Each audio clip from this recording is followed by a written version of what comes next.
1381 च्या जानेवारी 13 फ्रान्सच्या पिकार्डींत कोलेट जल्मताना तिचे आवयक 60 वर्सां प्राय. कॉर्बीच्या धार्मीक घरांत तिचो बापोय सुताराचें काम करतालो. 11 वर्सां प्रायेर थावनस तिका आध्यात्मीक ओढणी आसली. हांगा थावन तिका दैवीक दर्शनां मेळोवंक सुरू जालें. हाचो फळ जावन तिच्या प्रेरणाची नवी धार्मीक घरां उक्ती जाली.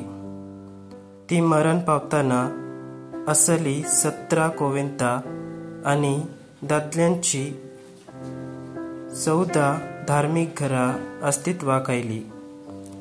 सान जुआंव कापिस्ट्रान तसल्या तवळच्या संतांची वळख तिका आसून तांचे सेवेची विचार विनिमय करताली. सान विशेंत पेरेरान आपल्या अभिमानाचो गुर्त जावन तिका आपलो पुर्शावाचो कोरीस दिलो.